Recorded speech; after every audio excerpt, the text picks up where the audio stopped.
मित्रों नमस्कार। मैं हूं विजेंद्र। आप देख रहे हैं द डायलॉग का व्यूज रूम। व्यूज रूम में मित्रों बहुत बहुत आपका स्वागत है। आज व्यूज रूम में चर्चा करेंगे बिहार की, बिहार के बदलते हालात की, बिहार की राजनीति की। मित्रों बिहार में सब कुछ बदल रहा है। बिहारों में बयानों के बयार हैं, निशाने पर नीतीश कुमार हैं। बिहार में मौसम भी बदल रहा है, मौसम ने पलटी मारी है। यह रह कर अभी बारिश हो रही है और यहाँ का मौसम बिहार का अचानक बदल गया है। आज क्यों मौसम करवट ले रहा है और मुझे लगता है कि इस करवट को लेकर के बिहार के जो मौसम वैज्ञानिक है कुछ ज़्यादा ही अंदाजा लगा रहे हैं। आकाश अभी वहाँ बादलों से घिरा हुआ है। मित्रों आपको पता है कि भादो बीत रहा है और पिछले हर बार बिहार में बाढ़ आती है, उसका खौफ था बिहार में, लेकिन बिहार की तबाही का खौफनाक मंजर तो इस बार सामने नहीं आया। और जो पिछली तबाहियां हुई हैं बिहार में, उसकी परछाई बिहार को अवश्य पीछा करती है। इस बार भी लोग परेशान थे कि हो सकता है इस बार बड़ी बाढ़ आवे, लेकिन भगवान की मेहरबानी है, इस बार की परिस्थिति कुछ ऐसी नहीं है। लेकिन अतीत की घटनाओं को देख करके तो चिंता हो ही जाती है, घटनाएं चिंता पैदा करती हैं।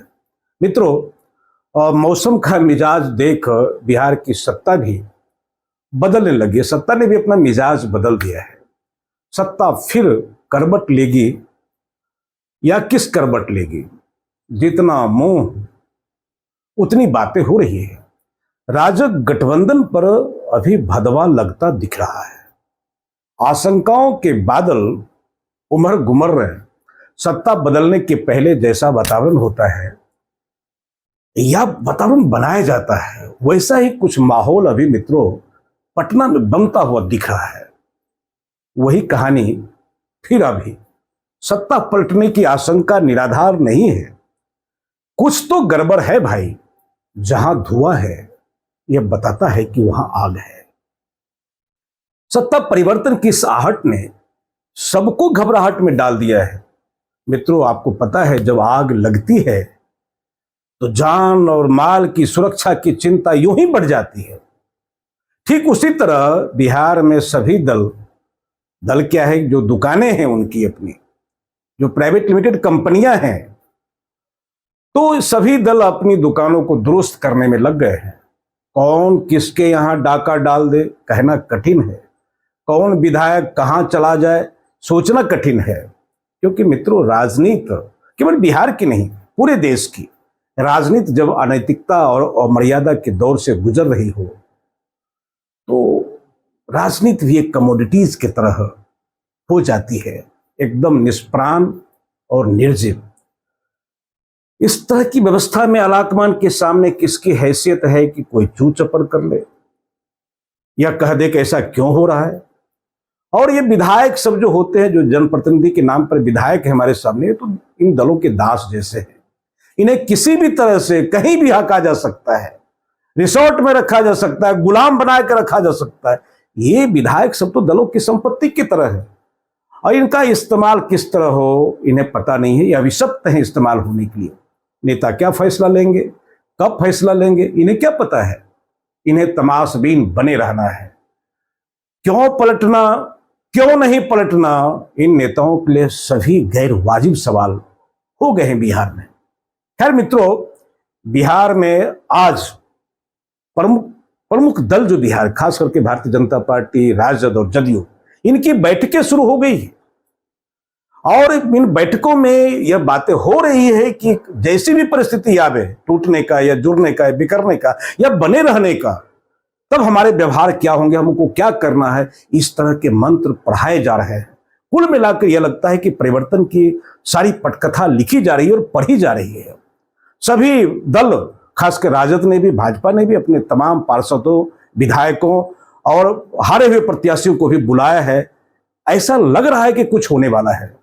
लालू जी सिंगापुर से लौटे हैं इलाज करा करके, विश्राम करने के बजाय तुरंत राजद की बैठक बुला लिए है। क्यों बुलाए हैं? 2 दिन पहले ही लालू के लाल तेजस्वी यादव ने नीतीश कुमार से मुलाकात की और मुलाकात तो प्रोटोकॉल कहा जा रहा है कि सूचना आयुक्त की नियुक्ति को लेकर के ऐसा होता है कि वहां जो है विपक्ष के नेता की सलाह ली जाती है। लेकिन जो बॉडी लैंग्वेज था, जो दोनों के बीच की मुस्कुराहट थी, वह मुस्कुराहट आशंका पैदा करती है। और यह सब लोगों को लग गया कि क्या केमिस्ट्री है, चुनाव है, हो सकता है कि न्यू केमिस्ट्री बन जाए, इसकी आशंका है। क्योंकि उधर नीतीश कुमार से मुलाकात, लालू की बैठक, नड्डा का जाना, इनकी बैठक, सब कुछ खतरे को रेखांकित करती हुई नजर आ रही है। और नीतीश कुमार, स्थिति इतनी गंभीर है कि नीतीश कुमार को बाहर आकर के बयान देना पड़ा और कि मैं कहीं नहीं जा रहा हूं। भैया, बहाना कुछ भी हो, निश्चित रूप से यह जो बिहार में घटना घट रही है, यह किसी के लिए खट्टा साबित हो सकती है, किसी के लिए मीठा साबित हो सकती है। और आपको पता है कि नड्डा जी पटना में हैं, उनकी मुलाकात नीतीश से हुई है। और जब मुलाकात हुई तो नीतीश कुमार इस तरह से गिड़गिड़ाने लग गए, इस तरह से परेशान हुए कि नहीं मैं कहीं नहीं जाऊंगा, मुझे क्यों कहीं जाना, 2 बार मैं गया, बहुत ही गलती हो गई और अब मैं नहीं जाऊंगा, आपके पास बना रहूंगा। अब ऐसे नीतीश कुमार गिड़गिड़ाने लगे कि जैसे कि कोई स्कूल का बच्चा अपने मास्टर के सामने गिड़गिड़ाता हो, लगता है कोई गुनाह कर दिया उस बच्चे ने। और इस तरह की स्थिति, अब पता नहीं नीतीश कुमार ने राजनीति में कोई नया शिल्प गढ़ लिया हो और इसी तरह बात करने की कोई कला विकसित कर ली हो। आप पिछले 3-4 महीना की कहानी आप देख लीजिए, कभी नीतीश कुमार का पैर छुएंगे, कभी हाथ छुएंगे, कभी हाथ सहलाएंगे। पता नहीं यह नीतीश कुमार जानबूझकर कर रहे हैं, अनजाने में कर रहे हैं। और कई प्रकार की इस पर जो थ्योरी, कहानियां गढ़ी जा रही है। फिलहाल मैं बिहार पर फोकस कर रहा हूं कि बिहार में कुछ हो नहीं हो, नीतीश कुमार कुछ बोले या ना बोले और जाए या कहीं नहीं जाए, यह भी मामला अलग है। लेकिन सच बात है कि नीतीश कुमार का मिजाज लाख समर्थन दे दे, मोदी से जुदा जुदा है। इधर केंद्र सरकार के जितने फैसले हुए हैं, ये सारे फैसले नीतीश कुमार को असहज कर रहे हैं, खास करके वक्फ बोर्ड का मामला। आपको पता है कि कास्ट सेंसस एक्सरसाइज को लेकर के खासकर भाजपा का जो ढोलबल रवैया रहा है, नीतीश खासे नाराज है। और भले कुछ नहीं बोले, नीतीश अभी जाए या नहीं जाए या यहीं रुके रहे, लेकिन नीतीश कुमार भयभीत है। भय किसका?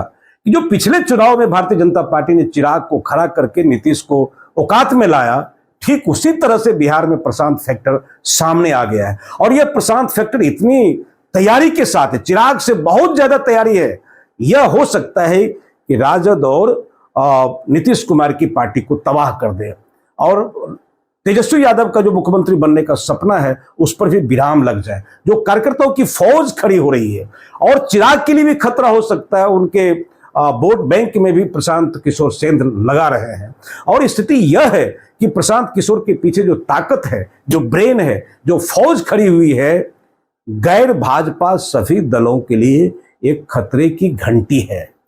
जब इस प्रकार की प्रलय की स्थिति हो तो स्वाभाविक है भय के कारण से प्रीत हो ही जाती है वह। तो यह भय के कारण से जो प्रीत है, इस प्रीत का यह नमूना है जो बिहार में हो रहा है। मित्रों, आप कल्पना कीजिए, अगर होगा तो क्या होगा? राहुल गांधी प्रधानमंत्री, नीतीश कुमार गृह मंत्री, तेजस्वी यादव मुख्यमंत्री, नायडू उप प्रधानमंत्री। ऐसा लग रहा होगा कि मैं कुछ बोल रहा हूं, लेकिन कल्पना कीजिए यह संभव है मित्रों। या हो सकता है कि नीतीश कुमार और नायडू दोनों प्रधानमंत्री हो जाए, अखिलेश यादव गृह मंत्री हो जाए, क्योंकि इन्हीं 5-6 नेताओं के बीच में खिचड़ी पकनी है और हांडी चढ़ गई है, चढ़ा दी गई है। क्योंकि बिहार अभी 3 प्रांतों में चुनाव है। इस चुनाव के जो परिणाम आएंगे, यह परिणाम दिशा दे जाएगी भारत की राजनीति को। और क्योंकि सवाल अभी सरकार के सामने बहुत है, वक्फ बोर्ड के सवाल है, जातिगत जनगणना के सवाल है, कश्मीर के सवाल हैं। और मुझे लगता है कि भारतीय जनता पार्टी भी इस खेल को समझती है। भारतीय जनता पार्टी पुरानी पार्टी है, ताकतवर पार्टी है, 18 करोड़ की पार्टी है, अब 28 करोड़ की पार्टी होने वाली है। ऐसा नहीं कि बिना ब्रेन से यह ताकत जमा हुई है, भाजपा भी बुद्धि लगा रही है। अगर भारतीय समाज अवर्ण और सवर्ण में बंट गया तो हमारे लिए स्पेस कहाँ होगा? भारतीय जनता पार्टी स्पेस की तलाश में है और उस स्पेस की तलाश में कई प्रकार के जो भारतीय जनता पार्टी के पास ब्रेन है, वो ब्रेन सक्रिय हो गया है। और किस तरह सक्रिय हुआ है?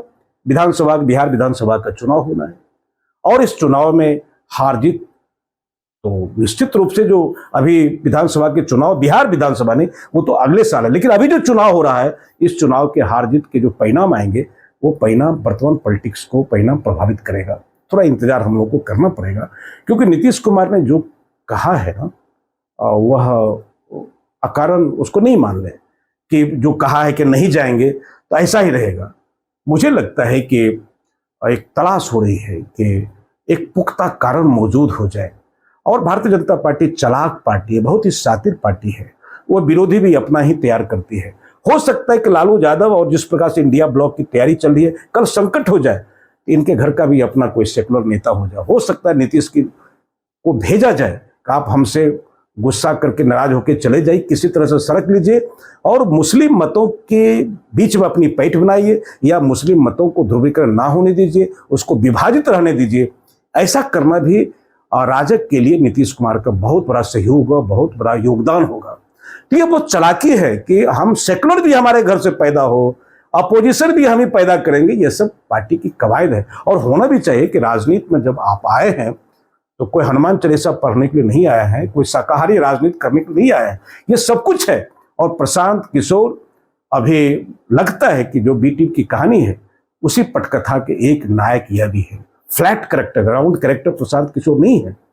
और मित्रों, ये पर्दे के पीछे जो कुछ कहानियां चल रही है, जो कवायद हो रही है, ये इस कवायद को समझने की जरूरत है। आप इस पर्दे के पीछे कोई दिल विल नहीं है, वो बेजान दलों की बेजान हसरतें धड़क रही हैं। मुझे लगता है कि ये धड़कनें आपको भी सुनाई दे रही होगी, हमें भी सुनाई दे रही होगी। बन रही है हमारे साथ में। कल फिर व्यूज रूम में हम हाजिर होंगे इसी प्रकार के सुलगते सवालों को लेकर के, और उस तह में जाएंगे कि पर्दे के पीछे का खेल क्या है। उस खेल को हम भी समझेंगे और उस समझ को आपके साथ साझा भी करेंगे। नमस्कार।